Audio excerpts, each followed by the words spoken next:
Copyright on this material of Serious Questions belongs to Beverly Lutz, who is also the narrator for this series and author of the book, God Doesn't Care What You Wear: The Limitations of Our Beliefs. These questions are done in a specific sequence, so if you haven't listened to the previous ones, please do so. Okay, serious question number 3. Is there a part of you that has become really attached to the hanging on to this whole COVID coronavirus identity and all that goes with it? Okay, so I appreciate this is a question many might answer with something like, how ridiculous. Yet, as I said, this is a serious question because I see so many people who are so invested in hanging on to this drama. Just think again about those daily numbers and how many people you know who can repeat them to you. Does this include yourself, perhaps? In my own life, I've had a few friends quote the new numbers for the day as a start to their conversation, said often with alarm in their voices. New identities seem to have been formed through the use of masks, along with what appears to be a considerable attachment to both the wearing of the masks as well as the visible symbol of following the rules. Here's something to give some thought to. Can you see that the masks themselves, consciously or unconsciously, keep the threat of getting sick up front and center? Creating super vigilance while keeping the fear that goes with such constant vigilance predominant? Further, if I don't have a mask on, do you perceive me as a threat? That this is being pushed on social and news media is another alarming piece for me. I admit that every time I see someone wearing a mask while driving alone, or even driving with someone else in the car that they obviously know, or worse, someone walking down the street, I want to ask them why they are so attached to their mask. The benefits of being out for a healthy walk certainly gets diminished by wearing a mask, not to mention inhibiting healthy, deep breathing of fresh air. Where I live, when I'm out walking, and yes, without a mask, and if someone is coming toward me on the sidewalk, I will move over to make the other person feel comfortable, and most likely those coming toward me will do the same for the same reason. So where is the risk in that? If someone is driving alone, why the need for a mask? Worse, what about those wearing a mask in their own home? Yes, I'm fully aware this is a respiratory virus and can spread through the air. And if you're in your own bubble, where do you see the risk? Has it occurred to you that the very use of masks for every situation everywhere has further embedded fear subconsciously? So, have you wondered what would happen if the masks were abandoned, people remained respectful of distance, and everyone continued the ordinary, healthy practice of frequently washing their hands? Not with sanitizer, but with soap. Have you felt the need to wear a mask in the past when there was a nasty bug going around? When there had been a serious flu, have you not just simply been more cautious? I mean, you wouldn't invite friends over for dinner if you were feeling seriously ill, would you? Or go to work? Plain, simple, common sense. One point of view that is being shared by many, including a very large number of physicians worldwide, is that by continuing the use of masks and keeping businesses in such restrictive conditions actually participates in prolonging the life of the virus. The virus, like every one of us, wants to live, and it will do what it can to survive. We've already seen the virus's adaptation to survival. If this lockdown and mask scenario continues, I imagine so will the persistence of the more virulent form of this virus. You may have heard health officials making the comment regarding how, as soon as the masks are not being worn and lockdown is not being enforced, that the virus begins to spread more. Well, of course it does. It will have its time, whether I or you or officials wish otherwise. Yes, people will get sick, just as they have from other life events. And more than likely, the virus will run its course a lot faster that way than attempts to control it. To even begin to address the unfathomable damage this overreactivity has created is overwhelming.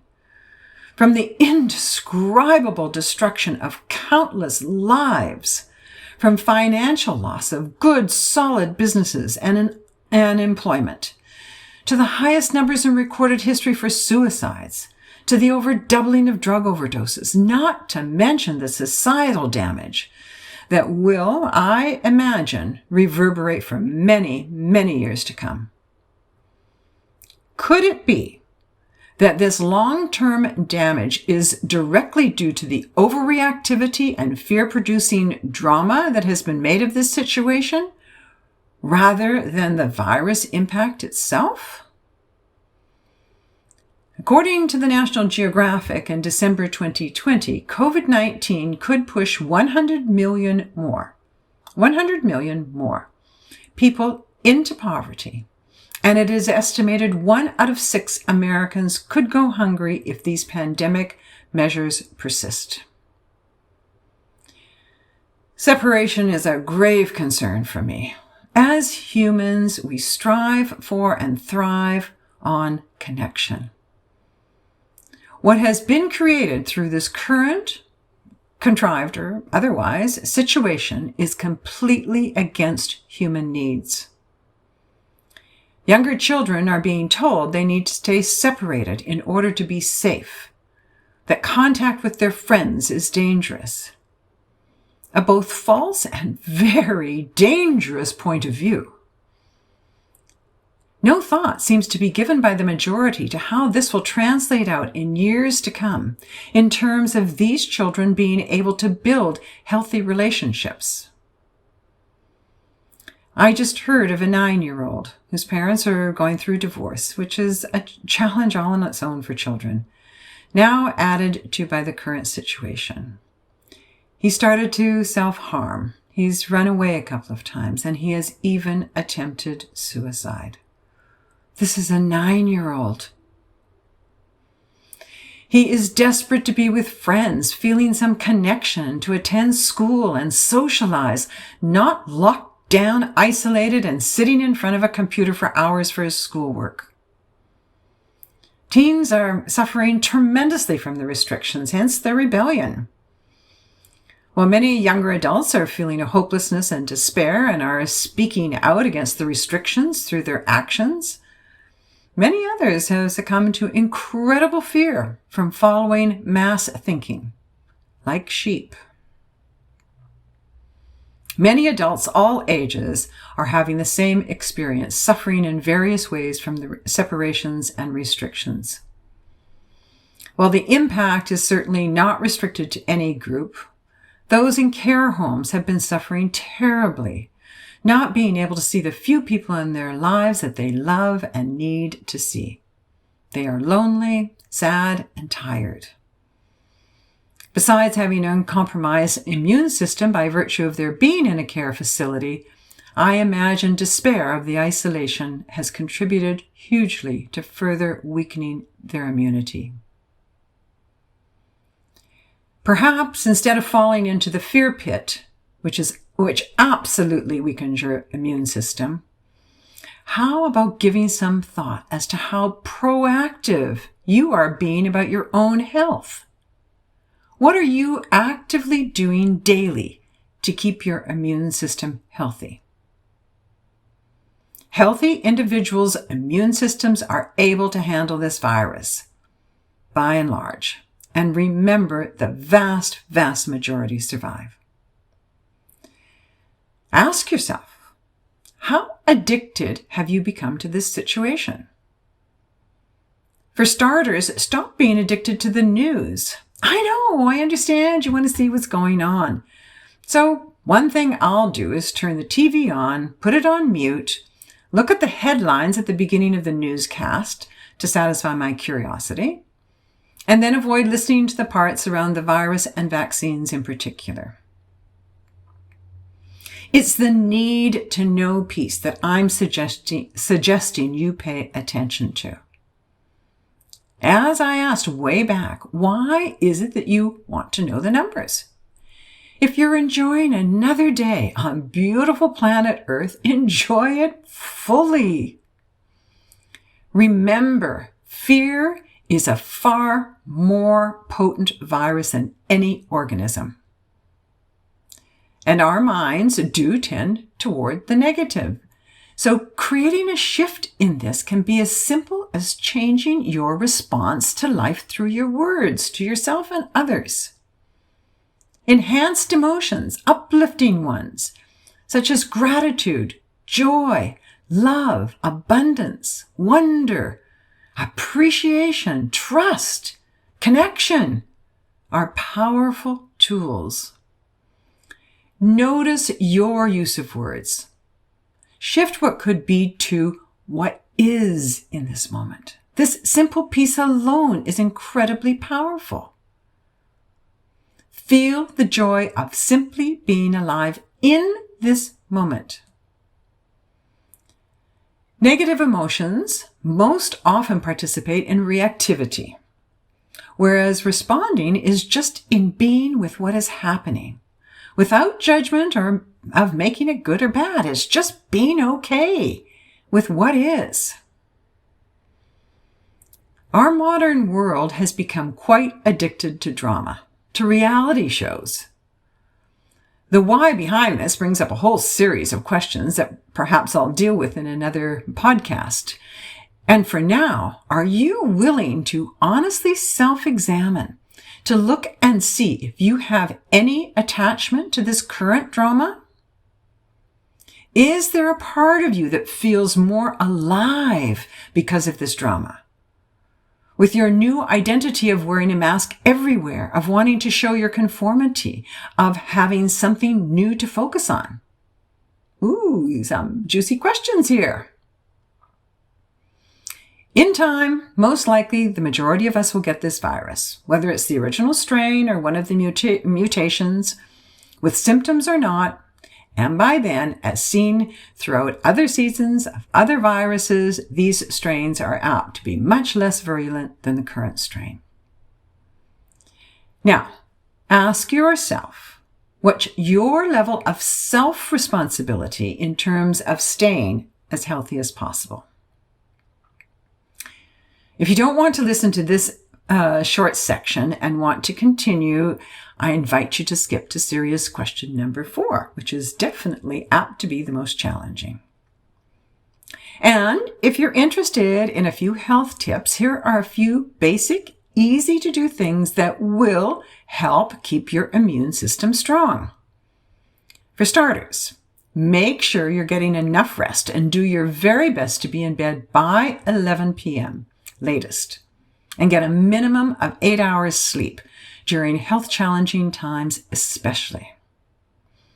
As with any virus, be it a nasty cold or even nastier flu, we know that rest and plenty of plain water and other fluids is the best there is in terms of treatment. Severe temperatures will generally pass if these are adhered to. And there are no pharmaceuticals that treat viruses per se. If you're not taking vitamin D drops, which are much more effective, by the way, than the pill form, then please make sure you have at least 5,000 IUs a day of this very vital supplement, particularly during this viral season. Most people who are not taking vitamin D are deficient, unless you're living in a tropical or subtropical climate and are outdoors a lot. Vitamin D is powerful in keeping the immune system healthy, and it needs vitamin K for maximum benefit. So do add K2 to your list. Zinc and a good form of vitamin C are also essential immunity supplements. Ask your health store specialist about the best forms to take. And a really good B complex complex is an absolute must. And a liquid high-quality omega-3 cannot be missed. These supplements will all participate in keeping your immune system healthy. Of course, the food you eat is vital. Freshly prepared food always, whenever possible, versus pre-prepared. Why? Because pre-prepared foods have been shown to contain very few nutrients. And microwaves, by the way, quite literally kill the energy of food, as has been shown by many studies. Okay, so far we have rest, at least 8 hours of sleep, essential supplements to support our immune system, and freshly prepared foods. Whenever possible, please seek organic sources for your produce, meat, grains, poultry, and eggs. If it's not organic these days, it's very likely GMO, unless clearly stated. And GMO foods appear to severely impact our health. We often forget the power of simple, deep breathing. Whenever you feel some tension in your body, especially given the topic around fear and the resulting anxiety, just stop. Sit down if you can, and if standing is all you can do, that's fine too. Now, take a deep breath in through your nose, not with your mouth open. Through your nose to the count of 6. Pause. Now exhale through your nose for the count of 6. Repeat this at least 5 times, and if you can, 10 times is even better. You will notice after just 1 or 2 deep breaths that your body is already beginning to relax. And exercise. Wow, this cannot be emphasized enough. Get outside regardless of the weather and walk at the most minimal 20 minutes a day, and preferably 40 to 60 minutes a day. If you're looking for good medicine, daily exercise cannot be beat. Exercise increases circulation of the blood and lymph and the delivery system of nutrients. No exercise is actually compromising to the immune system. Take a decision to consciously shift your conversation. Make an agreement with those you live with or talk to that you will not engage in fear-evoking conversations around the virus or anything else. Of course, you want to know if someone you love or care about is not well, and that can be very different in engaging in, for example, did you hear about the hospitals being full kind of conversation. Words are powerful. Remember that. Lastly, and very importantly, take the time to sit quietly for at least 10 minutes a day, and then start to increase your quiet time. If you're a daily meditator, you don't need this reminder of how enormously beneficial this can be. Now, if you followed through to here, next is probably the most challenging question of all the serious questions. So let's go to serious question number 4. Beverly is an inner freedom coach who works with individuals and groups around the limitations of beliefs. For more on Beverly and to purchase her book, please visit her website of newparadigmhealth.com.